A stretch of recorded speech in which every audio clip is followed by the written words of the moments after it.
El juez golpeó el mazo sobre la mesa de roble. ¡Pum! Ese sonido seco y frío fue como el de la tapa de un ataúd cerrándose. 20 años de prisión, sin derecho a fianza. No lloré.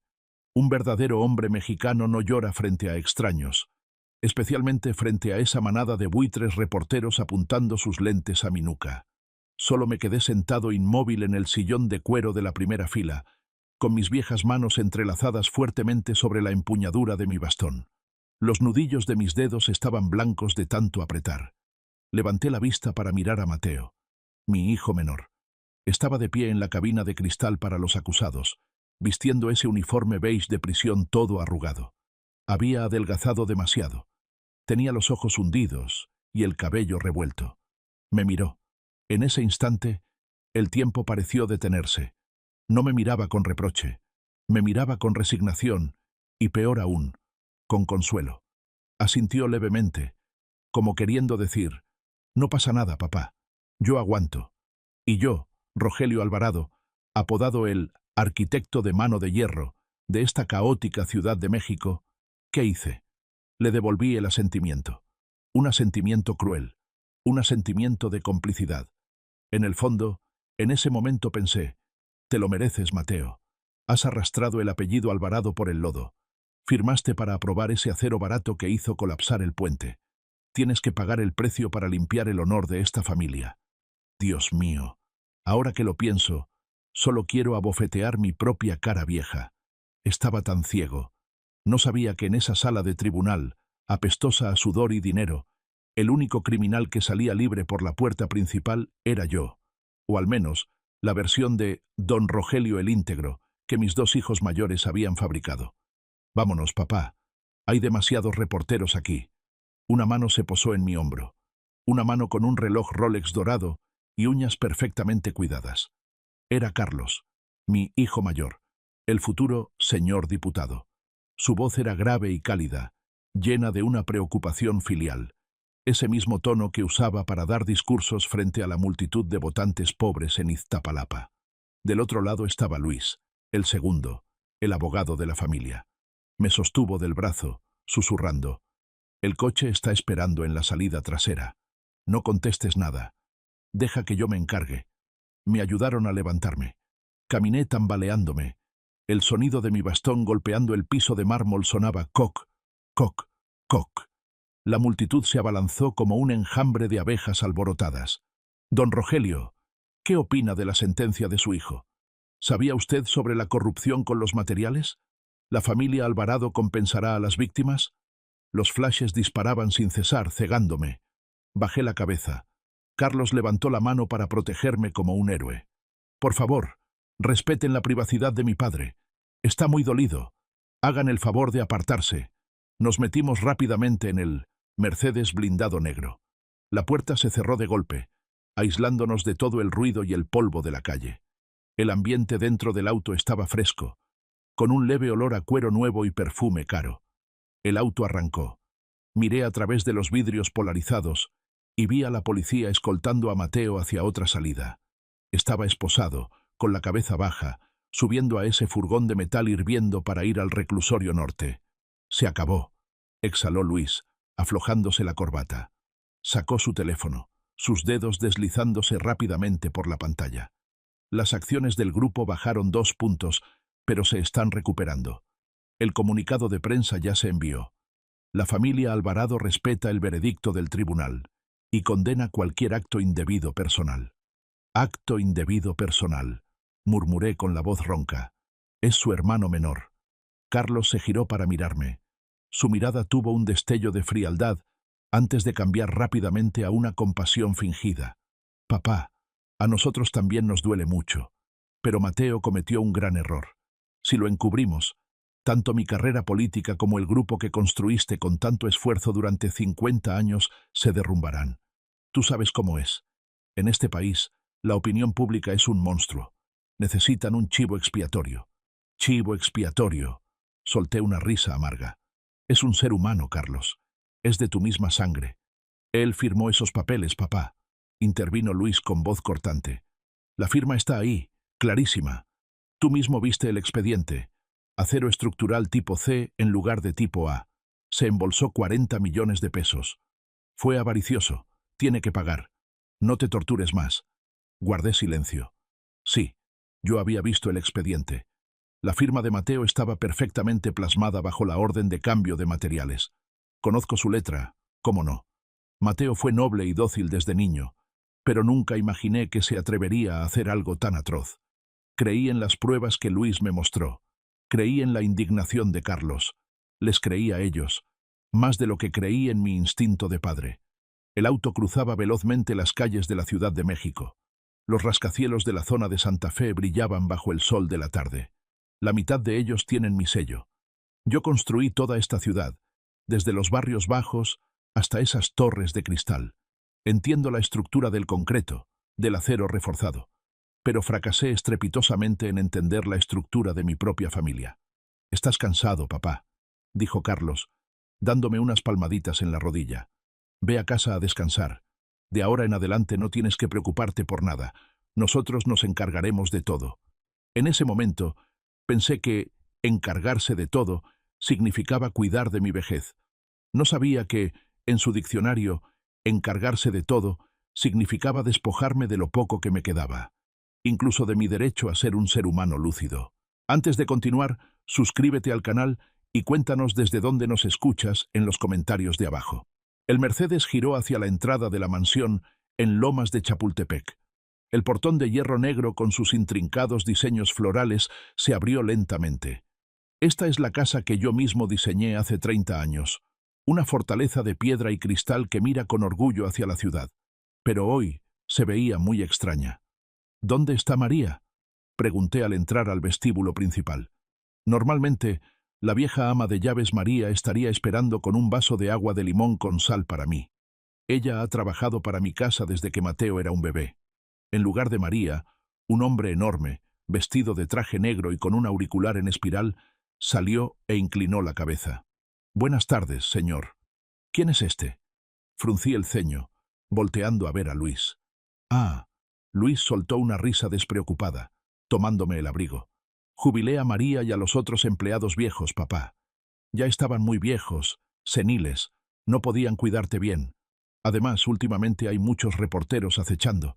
Necesitamos gente más profesional. Este es el equipo de seguridad de la empresa Titán. Ellos también hacen de mayordomos y enfermeros». «¿Jubilarlos?», grité, golpeando suavemente mi bastón contra el suelo. «Yo no he dado permiso. ¿Cómo te atreves a correrlos? María es familia». «Cálmate, papá. Te va a subir la presión». Carlos se acercó, haciéndole una seña al guardaespaldas. Se fueron a su pueblo a disfrutar de su vejez. Les di una buena suma de dinero a cada uno. Están muy contentos.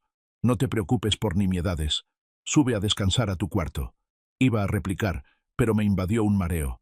Tal vez sí estoy viejo, o tal vez el shock en el tribunal agotó mis fuerzas. Dejé que el guardaespaldas me ayudara a subir. Mi habitación seguía igual, inmensa y fría desde que murió mi esposa. Pero en la mesita de noche, en lugar de mi libro de arquitectura habitual, ahora reinaba una bandeja de plata con medicamentos y una jeringa ya sin envoltura. Una enfermera muy joven, con uniforme blanco inmaculado, estaba esperando. No sonreía. Su cara era fría como una estatua de cera. «Es hora de su inyección de vitaminas, señor», dijo con voz monótona como una máquina. «¿Vitaminas de qué? Si no me faltan nutrientes, ¿para qué la inyección?». Me senté en el borde de la cama, malhumorado. «Solo necesito un trago de tequila».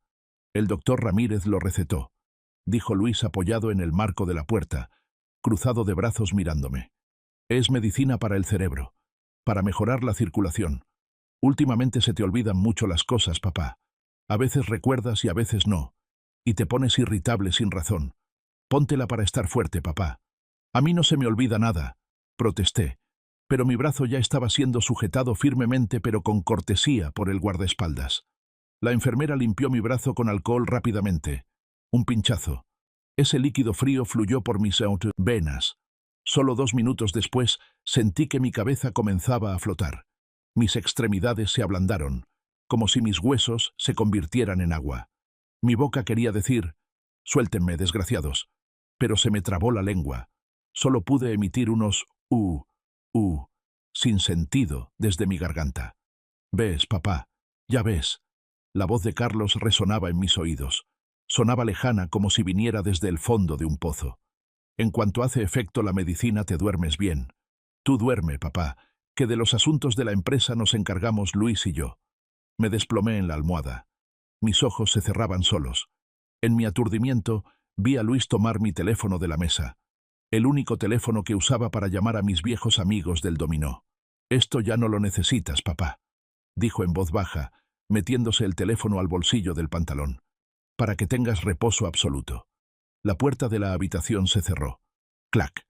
El sonido del cerrojo por fuera resonó claramente en el silencio de la mansión. Me quedé ahí, mirando el techo de yeso con los patrones que yo mismo había dibujado meticulosamente. Me di cuenta de que ya no era el dueño de esta casa. Era un prisionero en la misma jaula de oro que yo construí. Y los carceleros no eran otros que los hijos de los que alguna vez presumí ante el mundo entero.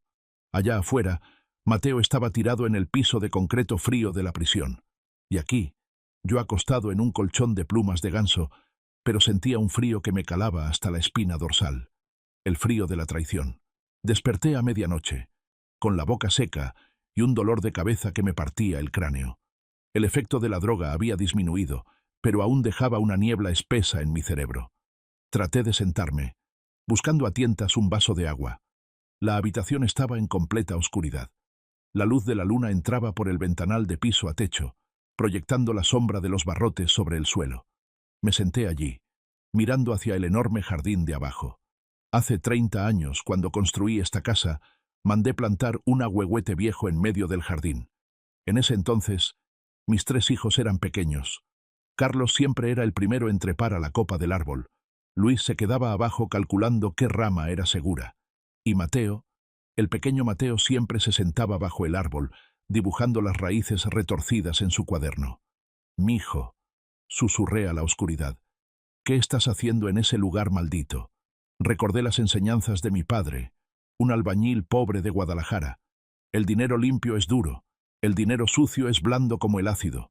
Si agarras dinero sucio, te corroerá las manos, luego los huesos y hasta el alma. Viví toda mi vida bajo ese principio, o al menos lo intenté. Me hice rico gracias a grandes contratos con el gobierno. Y en este México, hacer negocios con funcionarios y decir que eres 100% limpio es cosa de santos.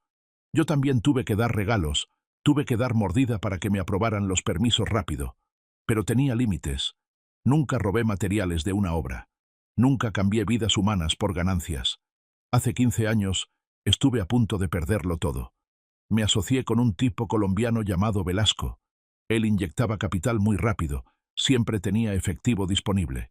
Ingenuamente pensé que era un inversor ángel, hasta que la UIF, Unidad de Inteligencia Financiera, tocó a la puerta de mi oficina. «Dinero lavado», dijo el inspector secamente. «Velasco es fachada del cártel». Esa vez, me salvé por un pelo gracias a que cooperé activamente con la UIF y la FGR, Fiscalía General de la República.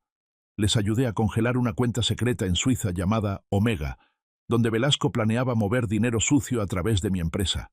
Yo era el titular de esa cuenta en los papeles, porque me engañaron para firmar el fideicomiso. Pero nunca me atreví a tocar un centavo. El inspector estadounidense de la DEA me dijo en ese entonces una frase que nunca olvidé. «Señor Alvarado, esta cuenta Omega ahora está en la lista negra. Cualquiera que la toque, cualquiera que intente transferir la propiedad o retirar dinero de ella, activará una alerta roja en todo el sistema bancario internacional. Es una ratonera. Nunca la toque». Grabé eso en mi memoria. Guardé el expediente de la cuenta Omega en el fondo de mi caja fuerte, fingiendo que no existía. Les advertí a Carlos y a Luis. «Hay dinero que si lo tocas, te mueres. Nunca dejen que la avaricia los ciegue». Pero al parecer, el gen de la avaricia estaba latente en algún lado, y ahora despertaba en la sangre de mis hijos. Miré mis manos temblorosas. Carlos y Luis tienen el control. ¿Qué están haciendo con el grupo Alvarado? ¿Están siguiendo el mismo camino por el que yo casi caigo? Y más importante, ¿por qué tienen tanto miedo de que hable con Mateo? Si Mateo es realmente culpable, ¿por qué no dejan que lo regañe para desahogarme? ¿Por qué aislarme? Aquí huele a quemado. No a fuego, sino al olor de la mentira. Una mentira enorme está cubriendo esta casa. Necesito estar lúcido. Necesito dejar de tomar esa maldita vitamina. Tengo que averiguar qué está pasando realmente. ¿Pero cómo? Soy un viejo de 78 años, que no camina bien, sin teléfono, vigilado 24/7 por esos guardaespaldas que parecen armarios. Justo en ese momento, escuché un ruido leve en el balcón, un clac-clac muy suave. Entrecerré los ojos. Una sombra pequeña se aferraba a la enredadera de bugambilias subiendo. ¿Un ladrón? No. ¿Qué ladrón se atrevería a entrar aquí en las lomas? La sombra saltó el barandal y aterrizó en el piso suavemente como un gato. La luz de la luna iluminó su rostro. ¿Sofía? Exclamé, casi tirando el vaso de agua. Era mi nieta, la única hija de Mateo. La niña apenas tiene 18 años. Está en primer año de la Universidad Politécnica. Estaba flaquísima, con el pelo corto estilo tomboy, cargando una mochila enorme. ¡Shh!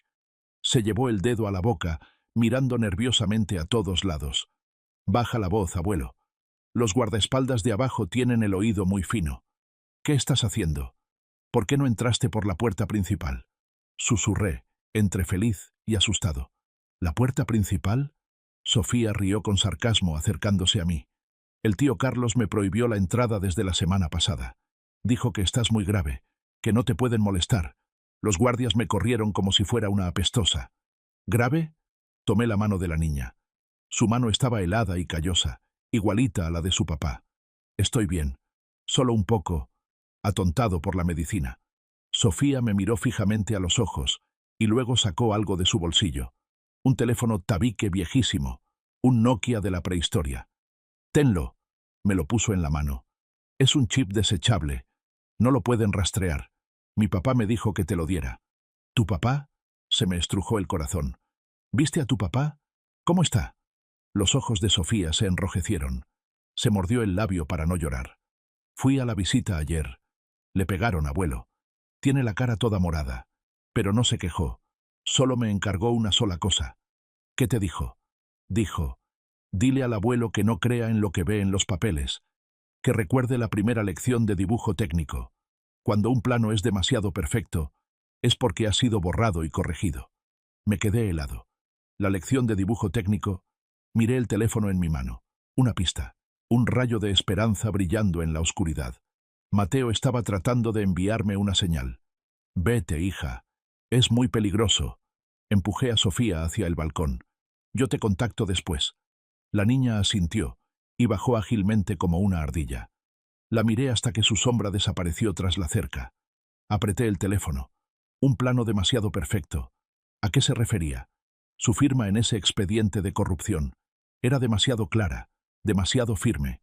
Para alguien que está haciendo algo malo, el trazo suele tener duda. Pero esa firma no. Tengo que encontrar la verdad, aunque tenga que poner esta casa patas arriba. Pasaron 3 meses. 3 meses viviendo como un mimo en mi propia casa. Aprendí a esconder la pastilla bajo la lengua y luego escupirla discretamente en el inodoro o en una maceta cuando la enfermera se volteaba. Gracias a eso, mi mente se fue aclarando, pero tenía que seguir fingiendo estar lento, aletargado. En cada comida, tiraba la comida sobre mi camisa a propósito. Confundía a Luis con Carlos, y llamaba a Carlos por el nombre de mi hermano muerto hace 20 años. Me miraban con una mezcla de lástima y desprecio. Papá está muy mal. Escuché a Luis susurrarle a Carlos en la sala. Ayer el viejo intentó salir en calzoncillos. El doctor dice que el cerebro se le está atrofiando rápido. Mejor, respondió Carlos, girando su copa de vino. Mientras respire para firmar papeles cuando sea necesario. ¿Qué pasó con la apelación de Mateo? Contuve la respiración escuchando tras la puerta. ¿Qué apelación ni qué nada? Luis rió con burla. Metí la solicitud solo para cumplir. Le dije a papá que estamos tramitando un amparo, y se lo creyó todo. En este México, cuando hablas de trámites legales, la gente piensa en esperar una eternidad. El viejo se va a morir antes de que acepten esa solicitud. La sangre me hirvió. Cabrones. No tenían ninguna intención de salvar a su hermano. Estaban dejando que Mateo se pudriera poco a poco en la cárcel. Regresé a mi cuarto. Con las manos temblorosas marqué el número en el teléfono viejo que me dio Sofía. Llamé a Ramírez, mi viejo amigo abogado ya retirado, el único en quien confiaba. «Rogelio, ¿cuánto tiempo?» La voz de Ramírez sonaba rasposa a través del altavoz barato. «Pensé que ya te habías olvidado de este amigo». «Escucha, Ramírez, no tengo mucho tiempo», dije rápido, vigilando la puerta de reojo. «Necesito que me averigües algo. El caso del puente colapsado. El expediente original. Quiero saber quién está realmente detrás de la empresa proveedora de acero». «Está difícil», dudó Ramírez. «La FGR tiene todo sellado. Y tu hijo, ese tal Luis, tiene mucho poder. Tiene bloqueadas todas las puertas. Tienes que ayudarme. Mateo es inocente. Sospecho que sus propios hermanos le tendieron una trampa». Hubo un silencio largo al otro lado de la línea. «Rogelio, estás hablando de algo muy grave. Si eso es cierto, estás metido en la boca del lobo. Cuida tu pellejo, viejo. Mi vida no importa. Necesito pruebas. Investiga a dónde fue el dinero. Sospecho que hay una empresa fantasma. Está bien. Intentaré usar mis viejos contactos en la UIF. Pero prométeme algo. No hagas ninguna locura. Que no sepan que estás lúcido». Colgué y escondí el teléfono dentro del relleno de la almohada. Los días siguientes actué aún más exagerado. Empecé a decir disparates frente a la tele, insultando al presentador de las noticias. Carlos y Luis bajaron la guardia. Empezaron a traer expedientes de la empresa a casa para trabajar, dejándolos tirados en el escritorio del estudio. Esperé, paciente como un viejo cocodrilo acechando en la orilla del río. Sabía que cometerían un error. Los arrogantes siempre mueren por un descuido. Y la oportunidad llegó en una noche de lluvia torrencial. Esa noche, Carlos organizó una fiesta para celebrar que las encuestas lo ponían a la cabeza en la carrera para diputado. Era una fiesta pequeña. Solo el equipo interno de campaña y Luis. Bebían whisky de 18 años y fumaban puros cohiba que olían muy fuerte. Yo estaba en mi silla de ruedas en un rincón, con la cabeza caída sobre el pecho, fingiendo dormir. Un guardaespaldas estaba junto a mí, pero estaba más ocupado mirando a las secretarias de piernas largas y faldas cortas. «Vamos, un brindis por el futuro», gritó Carlos con la cara roja. «Por la familia Alvarado, por el noble sacrificio de nuestro pobre hermanito». Todos rieron a carcajadas jojojo. Sus risas eran como cuchillos clavándose en mi corazón. Bebían sobre el dolor de Mateo. Luis había bebido bastante. Caminó tambaleándose hacia el escritorio en la esquina del estudio y sacó una carpeta gruesa. «Carlos, hermano», dijo arrastrando las palabras. «Firma esto de una vez, para entregarlo mañana en el juzgado».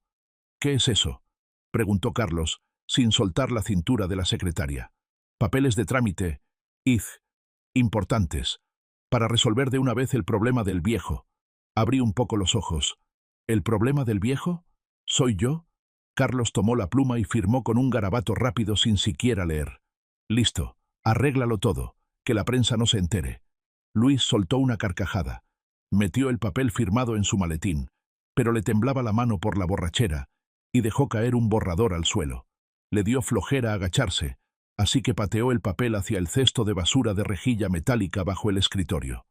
«Ya, olvídalo. A seguir bebiendo». La fiesta terminó a las 2 de la mañana. Los invitados se fueron. Luis y Carlos estaban ahogados en alcohol. Los guardaespaldas los tuvieron que subir a sus cuartos. La mansión quedó en silencio. Solo se oía la lluvia golpeando el techo de cristal.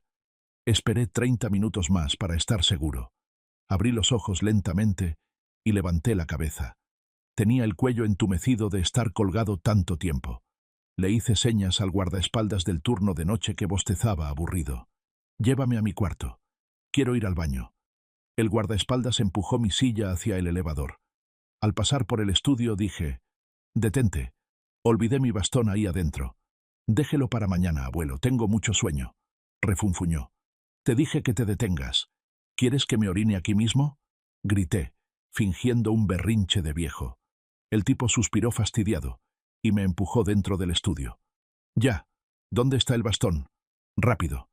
«Ahí, bajo el escritorio», señalé. El tipo caminó hacia el escritorio. Aprovechando que me daba la espalda, me estiré hacia el cesto de basura. Mi mano atrapó el papel arrugado que Luis había pateado antes. Mi corazón latía bum bum, bum bum como si fuera a estallar. Me metí el papel rápidamente dentro de la pijama. Pegado a la piel arrugada de mi pecho. No lo veo, señor. El guardaespaldas volteó. Ah, seguro lo dejé en el cuarto. Vámonos. Al llegar a la habitación, esperé a que el guardia cerrara. Corrí al baño y puse el seguro. Mis manos temblaban al sacar el papel bajo la luz amarillenta. No era una apelación para Mateo. Tampoco papeles de negocios. El título me golpeó los ojos, grande y claro. Solicitud de juicio de interdicción. Leí el contenido con avidez. Solicitantes: Carlos Alvarado y Luis Alvarado. Solicitado: Rogelio Alvarado. Motivo: el sujeto padece demencia senil en etapa terminal, presenta delirios, ya no tiene capacidad para reconocer ni controlar sus actos. Se solicita al tribunal retirar los derechos de administración de bienes y designar como tutores a sus 2 hijos. Adjunto había un resumen clínico falso, con la firma del doctor Ramírez, el maldito que me inyectaba a diario. Me describían como un viejo loco, que se hace encima, que habla solo, incluso con tendencias violentas. Me desplomé sobre la tapa del inodoro. Sentí un frío glacial en todo el cuerpo. No planeaban salvar a Mateo. Tampoco planeaban dejarme vivir en paz. Querían convertirme en un vegetal ante la ley. Una vez que el juez dictamine que no tengo capacidad legal, cualquier cosa que diga no valdrá nada. No podré testificar, no podré firmar, no podré sacar dinero, ni siquiera podré decidir qué comer. Me enterrarán vivo en esta misma casa, mientras ellos venden el grupo Alvarado a precio de remate y se reparten la herencia. Y Mateo, mi pobre hijo en la cárcel, su única esperanza soy yo, y ahora están a punto de cortar eso también. Si me declaran loco, ¿quién va a creer mi palabra de que Mateo es inocente? Malditos. Apreté los dientes. Las lágrimas brotaron de pura rabia. ¿Quieren jugar con la ley? Está bien. Miré mi rostro viejo en el espejo. Mis ojos estaban nublados, pero ahora ardían con un fuego que hacía mucho no veía. Era la mirada del arquitecto de mano de hierro de antaño. Doblé el papel y lo escondí bien en la suela de mi zapato. Todavía no me muero, me susurré a mí mismo. Y tampoco estoy loco. Pero si quieren que esté loco, les voy a enseñar de lo que es capaz un loco de verdad. Mañana no tomaré la medicina. Mañana empiezo mi guerra. No con dinero, sino con lo único que me queda. Este cerebro viejo y lleno de cicatrices. Que empiece el juego, queridos hijos. A la mañana siguiente, desperté con una determinación de acero. El papel en mi zapato era como una brasa caliente, recordándome que no me quedaba mucho tiempo. Si no actuaba, la etiqueta de loco se me pegaría en la frente para siempre. 9 de la mañana. La puerta se abrió. La misma enfermera con cara de póker entró con la bandeja de medicinas. «Buenos días. Hora de recargar energía», dijo, con ese tono como si le hablara a un niño de 3 años. Yo estaba sentado en el sillón, mirando fijamente un pequeño cactus que tenía en el alféizar de la ventana. Era una biznaga redonda y espinosa, de esas que sobreviven en el desierto más seco.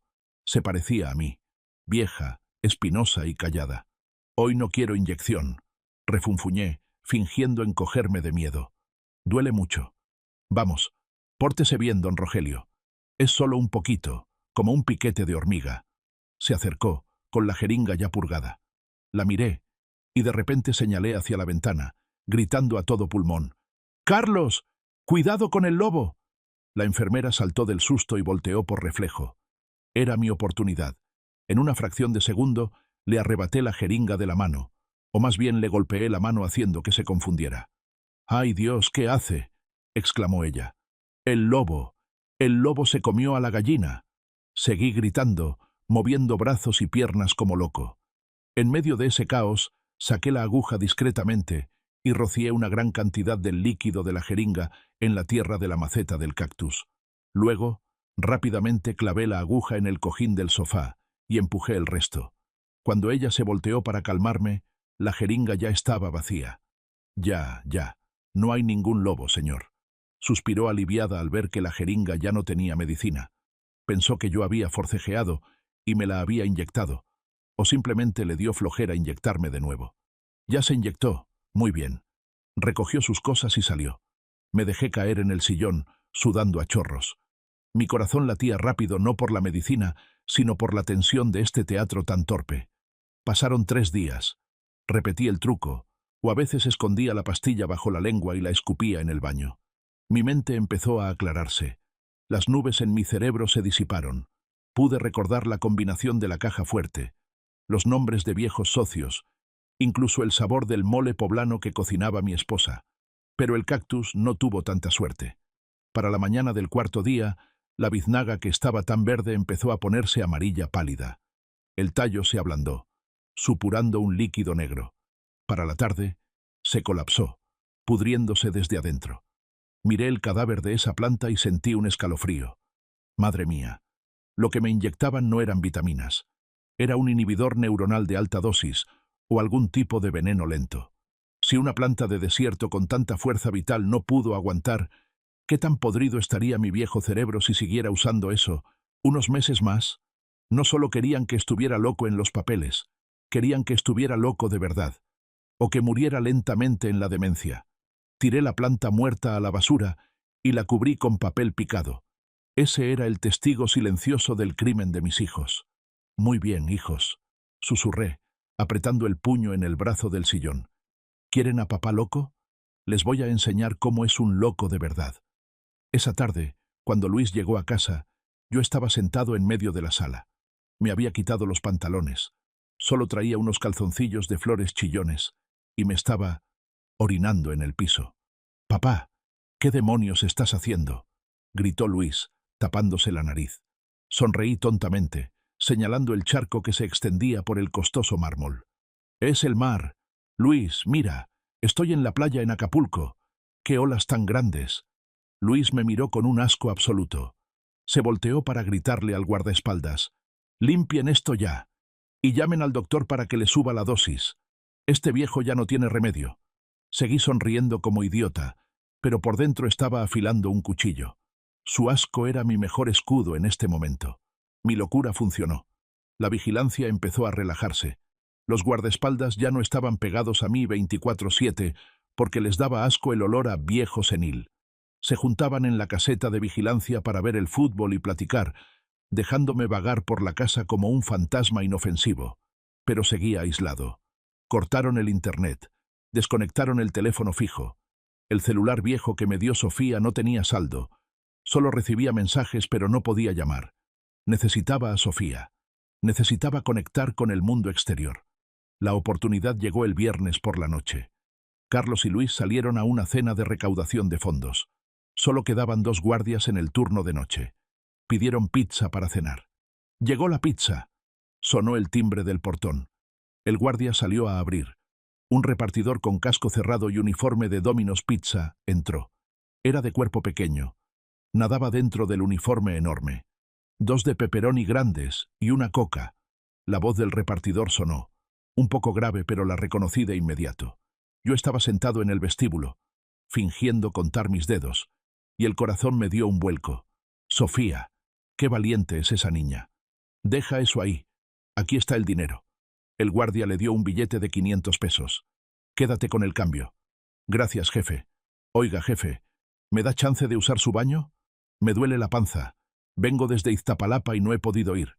El guardia hizo una mueca, pero señaló hacia el baño de la planta baja. «Rápido, y no andes curioseando». Sofía corrió hacia adentro. Al pasar junto a mí, fingió tropezarse y tiró una caja de pañuelos. «Uy, perdón, abuelo». Se agachó a recogerla. En un instante, mientras el guardia estaba ocupado abriendo la pizza caliente, Sofía me puso algo pequeño, duro y frío en la mano. «Es un disco duro, abuelo», susurró rapidísimo, casi sin mover los labios.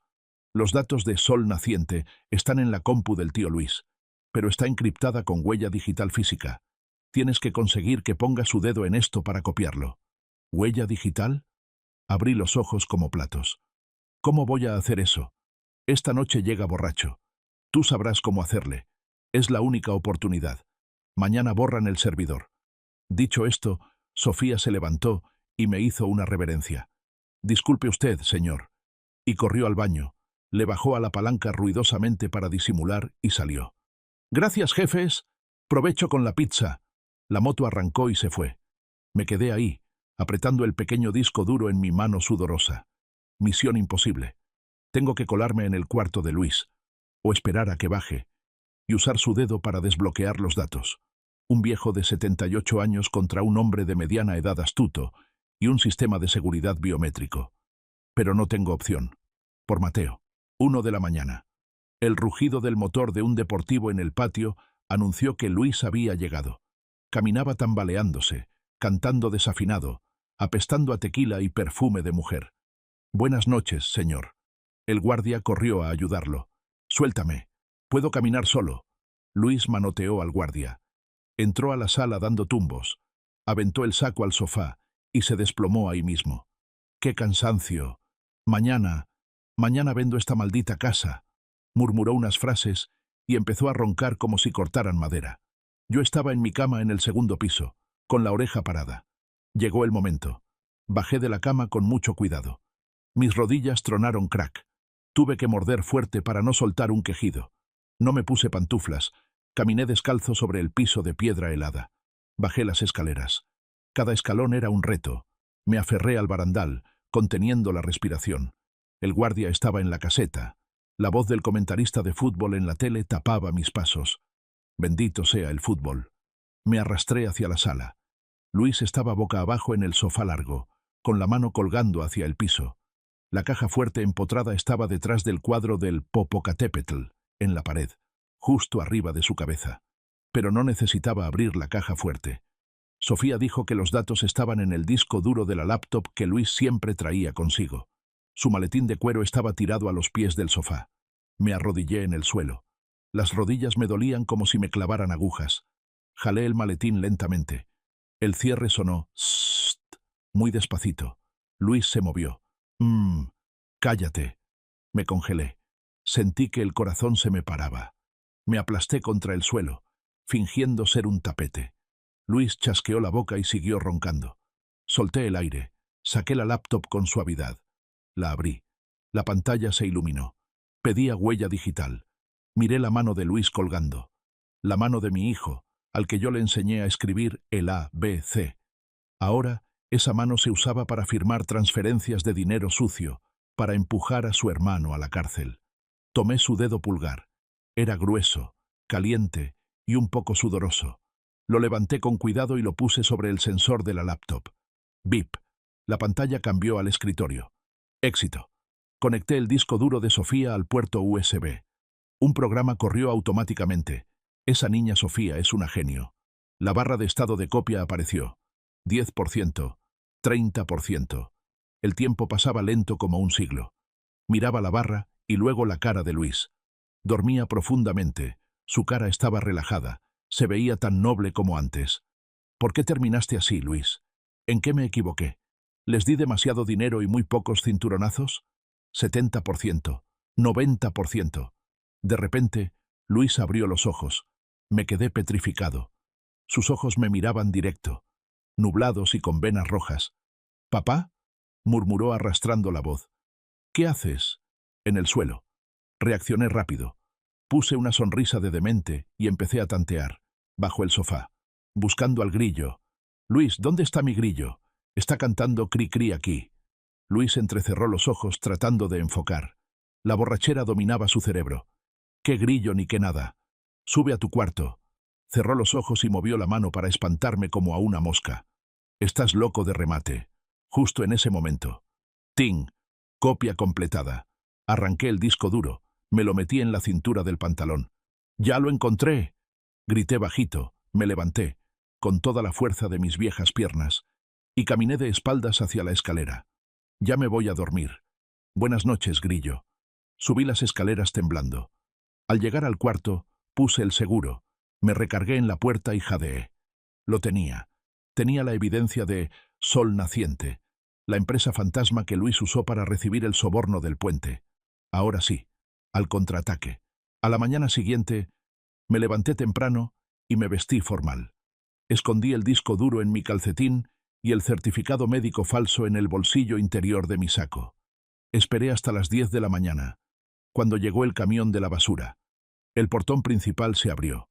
Aprovechando que el guardia discutía con los de la basura sobre separar los residuos, me escabullí por la puerta lateral de los jardineros. Tomé un taxi pirata en la esquina. «A la Fiscalía General de la República, FGR», Rápido, le dije al chofer, dándole mi último billete de 500 pesos. Ok, jefe. Sentado en el auto, veía la ciudad pasar. Me sentía libre. Estaba a punto de quitarles la máscara. Mateo, espérame. Al llegar fui directo a recepción. Soy Rogelio Alvarado. Quiero ver al fiscal general. Tengo pruebas sobre el colapso del puente La Esperanza. La recepcionista me miró sorprendida. ¿El señor Alvarado? Pero las noticias dicen que está muy enfermo. Estoy más sano de lo que cree. Llame ahora. 15 minutos después, me llevaron a la oficina del fiscal Mendoza. Era un viejo conocido. Había cenado en mi casa varias veces. «¡Don Rogelio!». Mendoza se levantó, desconcertado. «¿Qué hace aquí solo? ¿Dónde están sus hijos? No menciones a esos malagradecidos». Puse el disco duro sobre la mesa. «Mendoza, aquí está la prueba. Aquí están todos los datos de la empresa Sol Naciente». Luis y Carlos recibieron 50 millones de pesos en sobornos y culparon a Mateo. Mateo es inocente. Mi firma en el expediente es falsa. Mendoza miró el disco duro. Luego me miró a mí. No lo tomó de inmediato. Su mirada tenía algo extraño. «Cálmese, don Rogelio. Siéntese a tomar agua». «No quiero agua. Revise el disco. Llame a los técnicos». En ese momento, la puerta se abrió. Me giré, y mi corazón se me cayó al estómago. Carlos entró. Con él venía el doctor Ramírez, el matasanos de la familia, y 2 enfermeros de blanco. «Papá», exclamó Carlos, con cara de preocupación. Actuaba tan bien que casi me lo creo. «Por Dios, tienes a toda la familia asustada. ¿Por qué te escapaste?» «¿Escaparme?», grité. «Me escapé de tu prisión. Mendoza, arréstalo. Él es el autor intelectual». Carlos negó con la cabeza tristemente y se dirigió a Mendoza. «Perdón, señor fiscal. Mi padre... Su enfermedad ha empeorado mucho. Ayer creía que era un superhéroe buscando grillos. Tiene delirios de persecución graves. Siempre piensa que sus hijos le quieren hacer daño». «¡Mientes!», le apunté con el dedo a la cara. «Tengo pruebas. En este disco». El doctor Ramírez se adelantó y puso una carpeta gruesa sobre la mesa de Mendoza. «Señor, este es el expediente médico de don Rogelio. Esquizofrenia paranoide con demencia senil. Frecuentemente roba cosas de otros y cree que son pruebas. Ese disco duro seguramente se lo robó a Luis para jugar». Mendoza abrió el expediente. Asintió. «Ya entiendo. Con razón». Empujó el disco duro hacia Carlos. «Diputado Alvarado, llévese a su padre. Cuídelo bien. No deje que ande suelto, es peligroso». «No». Me lancé a quitarle el disco. «Están todos comprados. Malditos. Mendoza, mírame a los ojos. ¿Parezco loco?». Los 2 enfermeros se abalanzaron y me sujetaron fuerte. Una inyección de sedante se clavó en mi hombro. Otra vez esa sensación helada conocida. «Suéltenme». Mi lengua se empezó a trabar. «Vámonos a casa, papá». Carlos se agachó y me susurró al oído. Su sonrisa desapareció, dejando solo una frialdad cruel. «Esta vez ya no vas a regresar a la casa de las lomas. Necesitas un lugar más tranquilo». Me desplomé en los brazos de los de blanco. Antes de que mis ojos se cerraran, vi a Mendoza guardar el expediente médico y darle la mano a Carlos. «Disculpe las molestias, diputado». «No hay de qué. La familia es lo primero». Cuando desperté, ya no estaba en mi recámara. Era una habitación totalmente blanca. Paredes acolchadas. Ventana con barrotes gruesos que daba a un patio de concreto vacío. No había muebles, solo una cama de metal atornillada al piso. Traía puesta una ropa de paciente color azul claro. Me levanté de un salto y corrí a la puerta. Cerrada. Había una ventanilla pequeña para mirar hacia adentro. «¿Hay alguien? ¡Sáquenme de aquí!». Golpeé la puerta y grité. Mi grito fue absorbido por el acolchado. Esto era Santa Fe, el hospital psiquiátrico privado más exclusivo, y también la prisión más temible para los ricos desechados por sus familias. Me dejé caer en un rincón, abrazando mis rodillas. Perdí todo. Calcularon cada movimiento. La trampa de la incapacidad legal cerró perfectamente. Ahora, para el mundo exterior, don Rogelio Alvarado tiene muerte clínica. Solo queda un viejo loco esperando morir. La puerta se abrió con un rechindo. Luis entró. Vestía un traje Armani impecable, con un puro sin encender en la mano. Miró la habitación con satisfacción. «¿Cómodo, papá?». Es suite VIP, 50.000 pesos al mes. ¿Qué quieres? Pregunté con voz ronca. Ya no tenía fuerzas para insultar. Vengo a darte buenas noticias. Luis jaló la única silla de plástico del cuarto y se sentó frente a mí.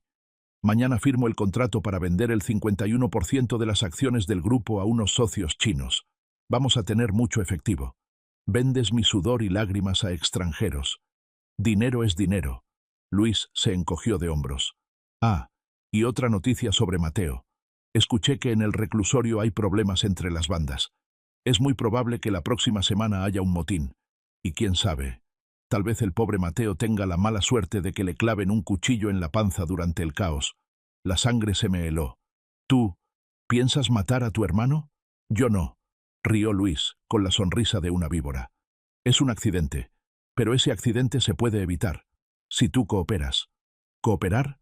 Tú sabes lo que quiero. El fondo negro en Suiza. La cuenta Omega. Sé que todavía tienes el control. Transfiere la propiedad a mi empresa Sol Naciente. Y yo me aseguro de que pasen a Mateo a un área de seguridad. Incluso puedo arreglar que salga libre en unos años. Miré a Luis. No solo era avaro, era el diablo. Usaba la vida de Mateo para extorsionarme. Cree que ya no tengo salida. Cree que solo soy un viejo senil e impotente. Pero en ese momento de desesperación absoluta, un rayo de luz brilló en mi mente. Un recuerdo de hace 15 años. La advertencia del inspector gringo. Cualquiera que toque la cuenta Omega activará una alerta roja. ¿Quieren la cuenta Omega? ¿Ansían ese dinero sucio? Está bien. Levanté la vista hacia Luis. Reprimí el odio en lo más profundo de mis ojos y puse cara de alguien que se ha rendido al destino. Hice que mis hombros temblaran. Las lágrimas brotaron. Eso no fue difícil. Realmente me dolía. No, no le hagas daño a Mateo, supliqué con voz temblorosa. Papá perdió. Voy a firmar. Les daré todo. Solo perdónenle la vida. Luis sonrió triunfante. Se levantó y me dio unas palmaditas en la mejilla, suaves, pero humillantes. Sabia decisión, viejo. Mañana traigo al abogado y los papeles. Descansa para que estés fuerte. Salió del cuarto chiflando muy contento. La puerta se cerró. Me quedé en la oscuridad de la habitación acolchada. Me sequé las lágrimas. Una sonrisa temblorosa apareció en mis labios. ¿Quieren los activos suizos? Está bien, se los voy a dar. Les voy a dar la llave de oro para abrir las puertas del infierno. Mañana sabrán lo que es la firma de un loco.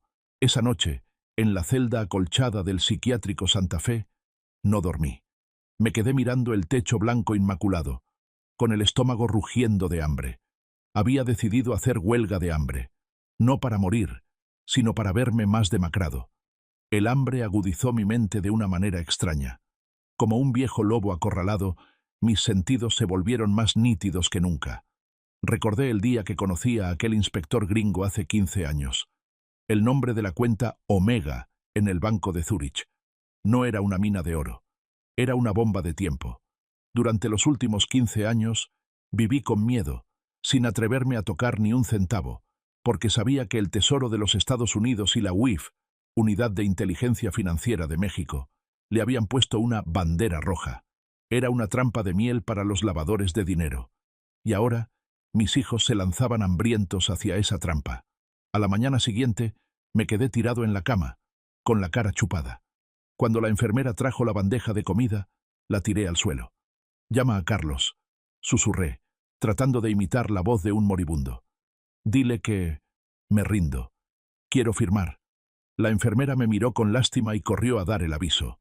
2 horas después, la puerta se abrió. Entraron Carlos y Luis.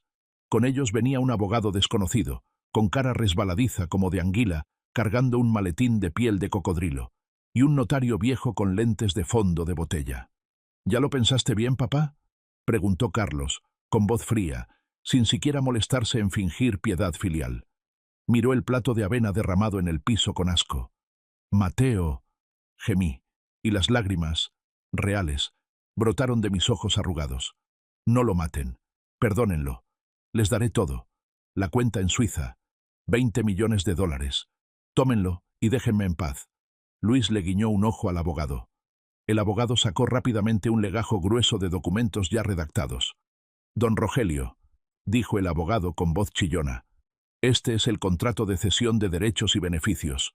Usted transferirá todo el control de la cuenta Omega a la empresa Sol Naciente S.A. de C.B. Solo necesita firmar aquí, aquí y aquí. Luis tomó el papel, revisando minuciosamente el número de cuenta y el código SWIFT. Sí es esa. Los ojos de Luis brillaron como faros de coche. La cuenta Omega. Ya investigué. El saldo está intacto. Caray. Este viejo estuvo sentado sobre una montaña de oro por 15 años sin gastar nada. De verdad que está senil. Papá ya está viejo. Papá tiene miedo. Susurré, extendiendo una mano temblorosa. Dame la pluma. Cuando firme, llamen al reclusorio. Digan que no toquen a Mateo. Tranquilo. Carlos me palmoteó el hombro, la palmada del vencedor al vencido. En cuanto firmes, te garantizo que Mateo vivirá como rey en la cárcel, y tú podrás quedarte aquí a pasar tu vejez. Es una suite VIP, no está nada mal. Me rodearon como buitres, esperando el cadáver. Tomé la pluma Montblanc pesada que me dio Luis. La punta de oro tocó el papel. Este era el momento decisivo. Una firma para terminar con todo, o para comenzar un nuevo infierno. El ambiente en la habitación estaba tenso como cuerda de violín. Solo se oía el zumbido del aire acondicionado y la respiración agitada de Luis. Hice que mi mano temblara violentamente a propósito. La punta de la pluma resbaló sobre el papel, dejando una mancha de tinta irregular. «Sosténganle la mano», ordenó Carlos al abogado. El abogado me sujetó la muñeca con fuerza. «Cálmese, don Rogelio. Firme su nombre aquí. R-O-G-E-L-I-O». Entrecerré los ojos para leer el documento. Cedente: Rogelio Alvarado. Cesionario: Sol Naciente S.A. de C.B.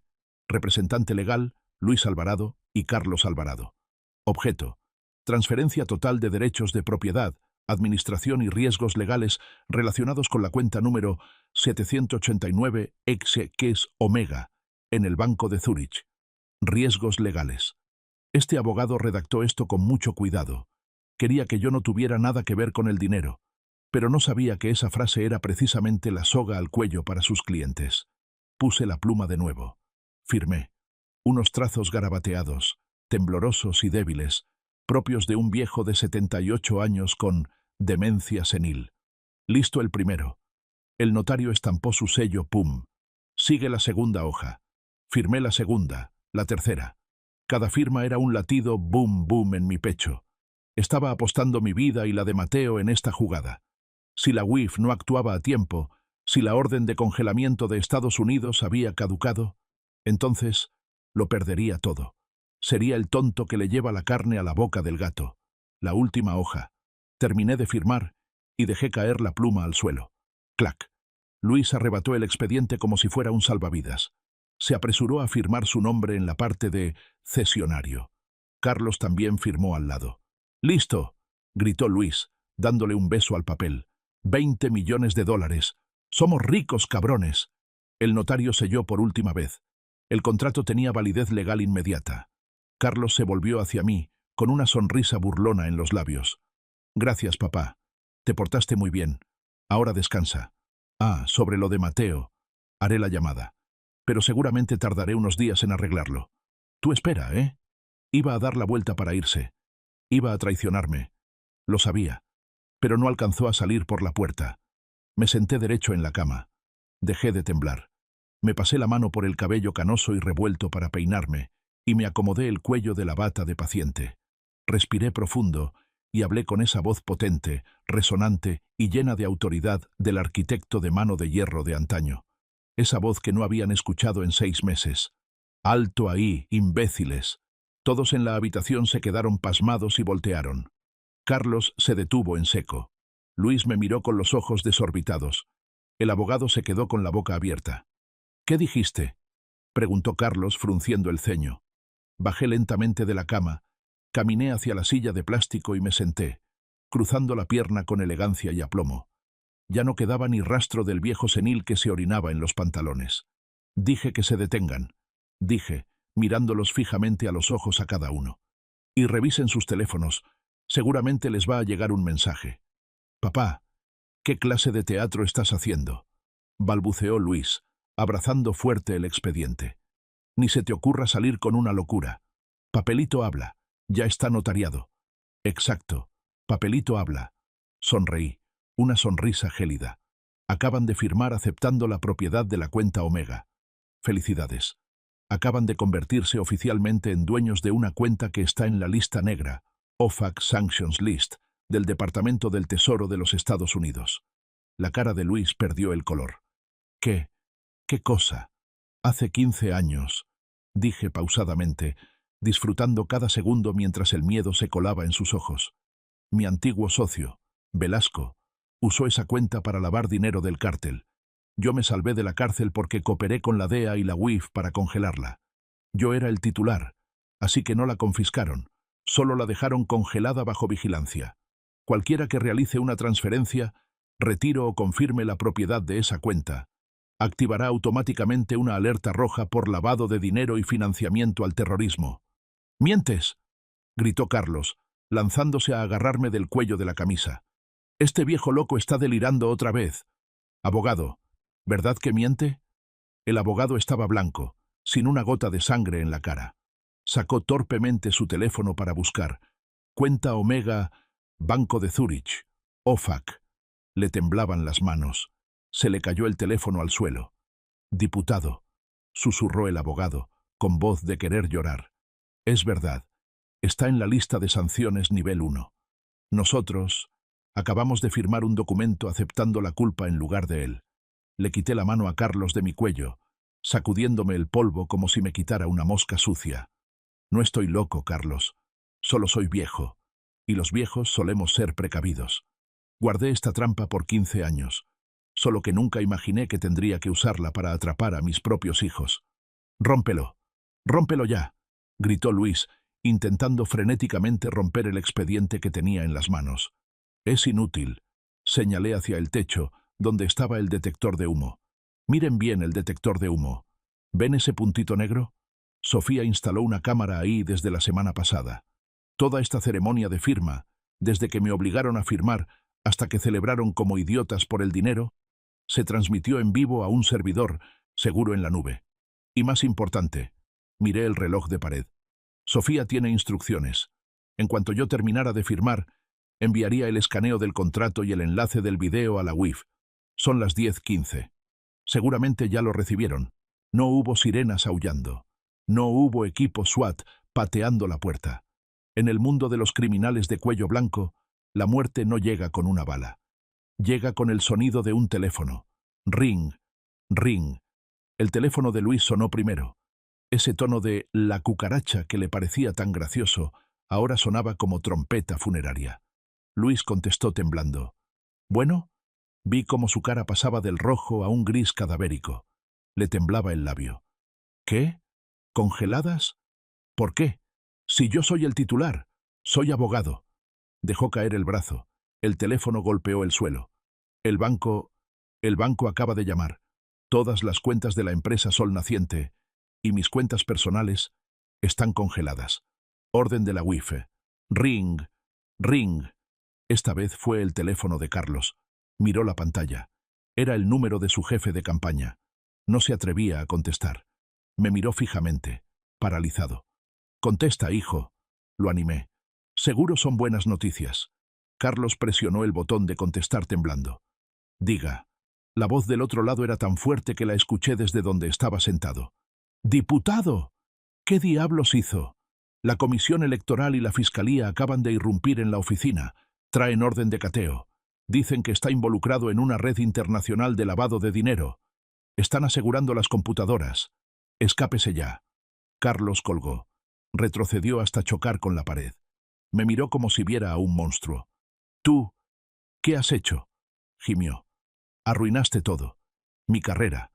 El honor de la familia. ¿Honor? Solté una carcajada. Una risa amarga que resonó en la habitación blanca. ¿Te atreves a hablar de honor? Mandaste a tu hermano a la cárcel, metiste a tu padre al manicomio, vendiste tu conciencia por dinero sucio. ¿Eso es tu honor? Me levanté, apoyándome en mi bastón, y caminé hacia ellos. El abogado y el notario ya se habían escabullido por la puerta hace rato. Solo quedaban mis 2 hijos exitosos, ahora temblando como ratas mojadas con agua hirviendo. El dinero sucio es como el ácido. repetí la vieja lección. Y ahora el ácido les está carcomiendo los pies. Ningún banco se atreverá a hacer negocios con ustedes. Ningún abogado querrá defenderlos de cargos de lavado de dinero relacionado con el narco. Tienen muerte clínica, financiera y social. De repente, Luis cayó de rodillas. Lloraba a moco tendido como un niño. Papá, me equivoqué. Sálvame, papá. Diles que fue un malentendido. Diles que estás loco y que dices tonterías. Solo tú puedes retirar la denuncia. Carlos también se abalanzó, agarrándome las manos, con la cara descompuesta. Sí, papá, somos familia.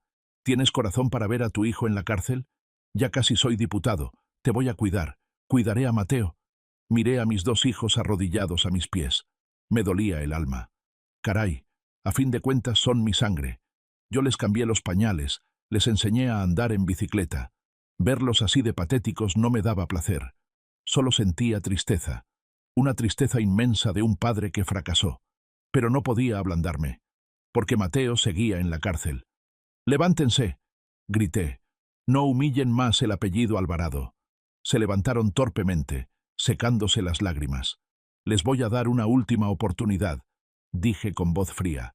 «No porque los quiera, sino porque quiero salvar a Mateo». «Sí, sí, lo que sea», Luis asintió frenéticamente. «Primero», levanté un dedo, «retiren inmediatamente la demanda de incapacidad legal contra mí. Quiero salir de aquí ahora mismo, como un hombre totalmente cuerdo». «Hecho, firmo ahorita». Segundo, levanté el segundo dedo. «Entreguen todas las pruebas originales sobre el colapso del puente a la FGR. El disco duro que escondiste en la caja fuerte. Y las grabaciones donde sobornas a los contratistas. Tienes que confesar que falsificaste mi firma y la de Mateo. Tienes que declararte culpable de peculado y falsificación de documentos». Luis se puso pálido. «Pero, entonces me voy a pudrir en la cárcel». «Elige», lo interrumpí. «Cárcel por delitos económicos en México, de 5 a 10 años, con posible reducción si reparas el daño, o ser extraditado a Estados Unidos por lavado de dinero y financiamiento al terrorismo, y quedarte en Guantánamo toda la vida sin ver la luz del sol». Luis se estremeció. Sabía la respuesta. Un juicio por lavado internacional es mucho más aterrador que uno por corrupción local. «Acepto, acepto. Y tú, Carlos». Me volví hacia mi hijo mayor.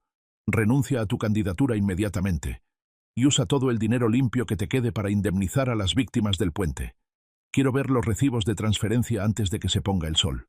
Carlos apretó los dientes. Su carrera estaba acabada. Pero tampoco tenía otra opción. La UIF ya había congelado los activos. Estaba en la ruina. «Está bien. Lo haré», gruñó, mirándome con puro odio. «Bien». Caminé hacia la puerta y golpeé fuerte el metal. «¡Guardia! ¡Abra! Quiero ver al director del hospital». Antes de salir, volteé a ver a mis hijos por última vez. Ah, una cosa más. Sofía envió el escaneo a la UIF, pero todavía no manda el video. Si cumplen lo prometido, le diré que destruya ese video. Considérenlo como que les dejo una vía de escape para que rehagan su vida cuando salgan de la cárcel. Salí al pasillo del hospital. El aire afuera olía a desinfectante, pero para mí, en ese momento, olía dulce como la libertad. No necesitaba voltear para saber qué estaban haciendo. Estaban llamando por teléfono, gritando, desesperados. El juego terminó. El tablero se volteó. «A buscar a Mateo», murmuré, caminando cojeando pero más firme que nunca. «Vamos a casa a comer sopa, hijo». Una semana después del día en que me volví loco, en el psiquiátrico Santa Fe, el mundo de la familia Alvarado se derrumbó. No se derrumbó como un edificio bombardeado, sino como un castillo de arena ante la marea alta, lentamente, empapándose y disolviéndose sin dejar rastro. Yo iba sentado en el taxi viejo de Sofía, con el periódico El Universal en la mano. El titular de la primera plana estaba en letras negras y gruesas. «La caída del diputado. Hermanos Alvarado arrestados por corrupción y falsificación». La foto adjunta mostraba a Carlos esposado, con la cabeza baja, siendo escoltado fuera de la mansión en Las Lomas. Ya no tenía ese aire ostentoso y seguro de futuro político. Parecía un gallo desplumado después de perder una pelea. Luis iba justo detrás, pálido, tapándose la cara con un expediente, para evitar la extradición a EEUU, y la cadena perpetua por lavado de dinero, según el acuerdo secreto que les impuse, tuvieron que entregarse a la FGR, confesando los delitos de peculado y falsificación de documentos en el caso del puente. Aceptaron la cárcel en México para evitar que los gringos los atraparan. Una elección entre el infierno nivel 1 y el infierno nivel 18. Abuelo, el semáforo está en verde. La voz de Sofía me trajo de vuelta a la realidad. Doblé el periódico. Vámonos, hija. Íbamos camino al reclusorio norte. No de visita, sino a recoger a alguien. Los bienes de la familia habían sido asegurados en su totalidad para la investigación y las indemnizaciones. La mansión en las lomas, la colección de autos, las obras de arte, todo se esfumó. Yo, don Rogelio, de ser multimillonario, ahora solo tenía 200 pesos en la bolsa y una muda de ropa vieja. Pero curiosamente, me sentía ligero. Ese alivio de quien se quita una roca de 1000 kilos que le aplastaba el pecho. Mi teléfono sonó. Número desconocido. Alvarado, contesté. Hola, papá. La voz de Carlos sonó del otro lado. Era la llamada permitida desde el centro de detención. Su voz estaba ronca, temblorosa y llena de rencor. ¿Para qué llamas? ¿Estás satisfecho? Siseó Carlos. Arruinaste todo, papá. Iba a ser diputado. Iba a llevar a esta familia a la cima del poder. ¿Por qué hiciste esto? ¿Por qué elegiste al inútil de Mateo en lugar de a nosotros? Miré por la ventana, observando las calles polvorientas de la Ciudad de México. No elegí a Mateo, Carlos, dije despacio. Elegí la verdad. Querías construir un rascacielos, pero hiciste los cimientos con lodo y sangre. Que se cayera era inevitable. No me culpes a mí. Culpa a tu avaricia que te carcomió el cerebro. Te vas a morir en la miseria. Te vas a arrepentir. Gritó y colgó. Apagué el teléfono, saqué el chip y lo tiré por la ventana del coche. El chip rebotó en el asfalto caliente y fue aplastado por un camión de carga. Deuda saldada, murmuré. Perdí a 2 hijos. Pero no me arrepiento, porque sé que si no lo hacía, habría perdido a los 3, y me habría perdido a mí mismo. El pesado portón de hierro del reclusorio norte rechinó agudamente al abrirse. El sol abrasador del mediodía mexicano caía a plomo, pero nadie en la multitud que esperaba se atrevía a moverse. Yo estaba recargado en el taxi, apoyado en mi bastón. Me dolían las piernas, pero me negué a sentarme. Quería estar de pie para recibirlo. «¡Ya salió, abuelo!», gritó Sofía, señalando hacia la puerta. Un hombre salió caminando. Entrecerré los ojos. Dios mío, ¿ese es Mateo? Solo pasaron poco más de 6 meses, pero se veía 10 años más viejo. Tenía el cabello medio blanco, cortado al ras, la piel curtida y demacrada. Caminaba cojeando, parecía tener la pierna izquierda lastimada, huella de las golpizas para escarmentar lo que Carlos había mandado dar. Entornó los ojos ante el sol brillante y se tapó la frente con la mano. Estaba desorientado, como alguien que regresa de la muerte. «¡Papá!». Sofía corrió y se le colgó del cuello. Mateo se tambaleó, casi se cae, y luego abrazó a su hija. Apoyó la cabeza en el hombro de la niña y sus hombros se sacudieron violentamente. No lloraba a gritos, solo tenía unos sollozos ahogados. Yo me quedé clavado en mi lugar. Sentí un nudo amargo en la garganta. Quería correr a abrazarlo, pero mis piernas viejas y mi culpa me detenían. ¿Qué me merezco yo? Soy el padre que le escupió en la cara a través del vidrio de visitas. Soy el padre que creyó en los mentirosos y abandonó a su hijo más noble. Mateo soltó a Sofía. Levantó la vista y me vio. Su mirada se cruzó con la mía. No había rencor, solo un cansancio infinito. Arrastró los pies hacia mí. El sonido de sus zapatos viejos raspando la tierra polvorienta. «Papá».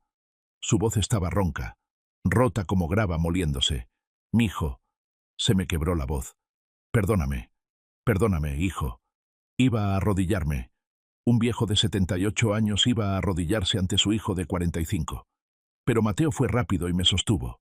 Sus manos callosas y ásperas apretaron mis brazos flacos. «No, papá», negó con la cabeza, y la comisura de sus labios se levantó en una sonrisa torcida y amarga. «No te arrodilles. Un Alvarado no se arrodilla ante nadie. Eso me enseñaste tú». Esa frase fue como una bofetada, pero también como un abrazo. Vámonos a casa, hijo. Le apreté la mano. A casa. ¿Cuál casa, papá? Mateo miró alrededor. ¿Ya vendieron la mansión? Ya no hay mansión. Le di unas palmaditas en el dorso de la mano. Pero hay un lugar para dormir y una olla de sopa caliente. Para mí, eso es suficiente. ¿Y para ti? Mateo me miró. Luego miró a Sofía. Y luego al cielo azul sobre el muro del penal lleno de alambre de púas. Respiró hondo. Eso es más que suficiente, papá. Nuestra nueva casa era un departamento de interés social viejo en la colonia Doctores. Paredes con la pintura descascarada, escaleras oscuras que apestaban a humedad y el ruido de los vecinos discutiendo. Era del tamaño del baño de la antigua mansión. Pero esta noche se sentía extrañamente cálido.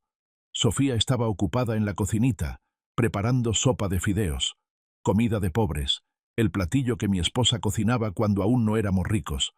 El olor a jitomate, ajo y cebolla frita inundaba el cuarto estrecho. Mateo y yo estábamos sentados frente a frente en una mesa de plástico tambaleante. Mateo ya se había bañado, rasurado, y traía ropa limpia que compré en el mercado de segunda mano. Se veía menos demacrado, pero en sus ojos aún quedaba el vacío de los días de prisión. ¿Cómo están Carlos y Luis, papá?, preguntó Mateo, jugando con la cuchara de aluminio. Están en el reclusorio sur, respondí secamente. Se espera una sentencia de 15 años en primera instancia. Todos los bienes fueron confiscados para reparar el daño del puente.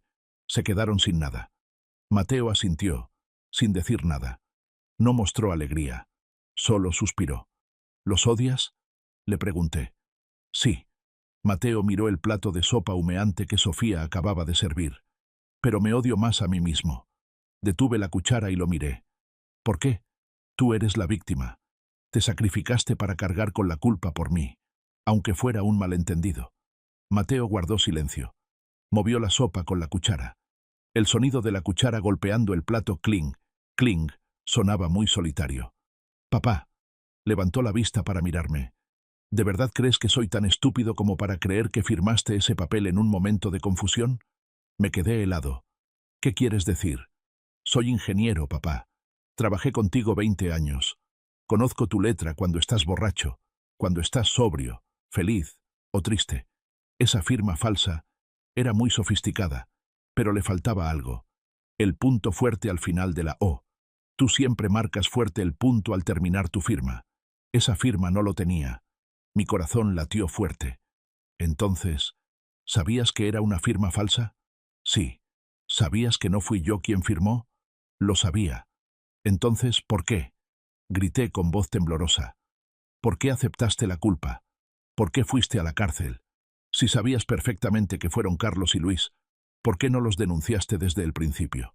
Mateo soltó la cuchara. Me miró directo a los ojos, con una mirada seca y desnuda. Por el apellido Alvarado, papá. El silencio fue total. Solo llegaba el ruido del tráfico de la calle. Sabía que Carlos era corrupto, continuó Mateo, con una calma desgarradora. Sabía que Luis lavaba dinero. Sabía que ese puente iba a tener problemas. Pero me callé. Firmé las actas de recepción falsas antes de eso. ¿Por qué? Porque tenía miedo. ¿Miedo de que te mataran? No. Miedo de decepcionarte. Miedo de que el imperio que construiste toda tu vida se derrumbara. Miedo de que la gente nos señalara y dijera, miren, la familia del arquitecto de mano de hierro resultó ser una bola de estafadores. Miedo a la vergüenza, ¿entiendes? Mateo sonrió levemente, y las lágrimas empezaron a rodar por sus mejillas.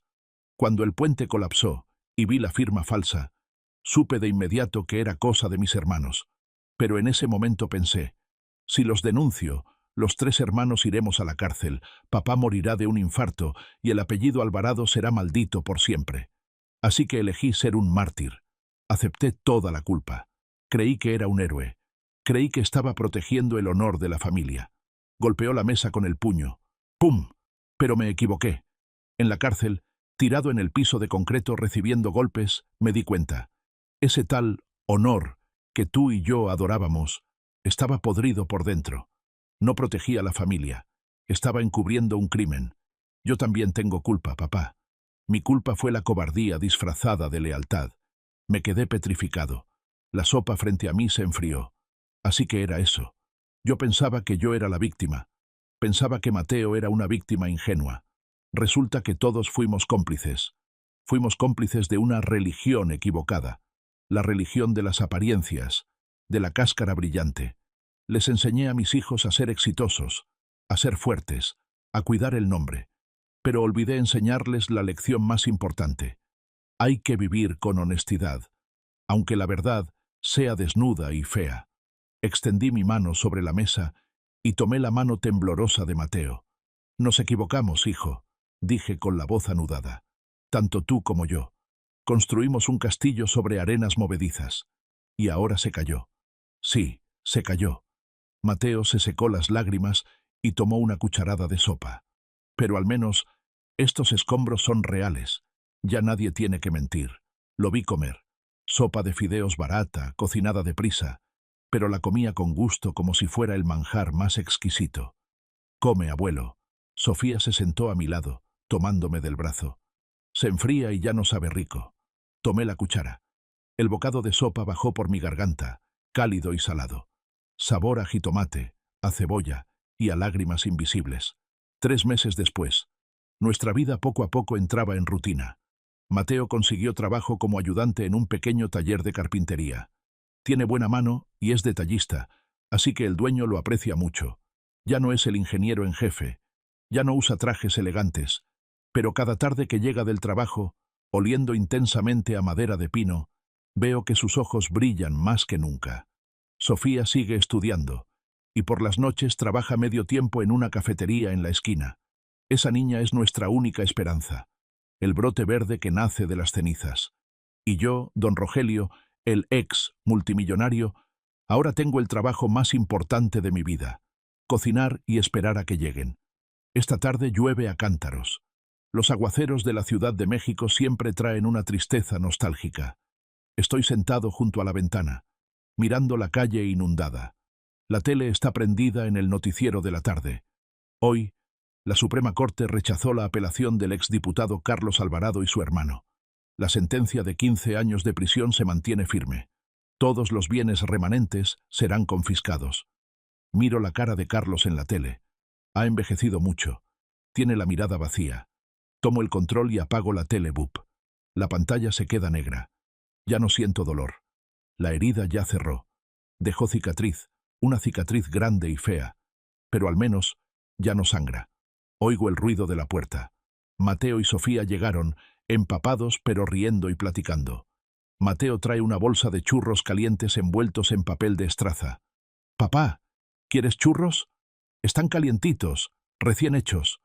Me levanto apoyado en mi bastón y voy a la mesa. El olor a canela de los churros se mezcla con el olor a pino de la ropa de Mateo y el olor a lluvia mojada. Ese es el olor de la vida, el olor de la paz. Dediqué 78 años de mi vida a construir rascacielos, puentes grandiosos, monumentos a la fama. Pensé que ese era mi legado, pero estaba equivocado. Todo eso es concreto inerte, que ante la tormenta de la avaricia se derrumba en pedazos. Al final de mi vida, sin un centavo, me doy cuenta de que acabo de terminar mi obra más grandiosa, no hecha de acero ni cristal, sino de verdad y perdón. Miro a Mateo compartiendo los churros con su hija. Miro este cuarto estrecho y con goteras. La gente mirará y dirá: «Pobre viejo Rogelio, al final lo perdió todo». Pero se equivocan. Muerdo un pedazo de churro dulce. Afuera sigue lloviendo, los truenos retumban, pero dentro de mí todo está tranquilo como un lago. Esta noche, por primera vez en 15 años, no necesitaré tomar pastillas para dormir. Me acostaré en esta cama vieja, cerraré los ojos y caeré en un sueño profundo y sin pesadillas, porque la almohada más suave del mundo no está rellena de plumas de ganso, sino de una conciencia tranquila. Coman, familia. Mañana volverá a salir el sol. Si esta historia te ha cautivado, dale like al video, suscríbete al canal y comparte tus pensamientos en los comentarios. Para escuchar la siguiente historia, haz clic en el recuadro a la izquierda de la pantalla. Gracias por vernos.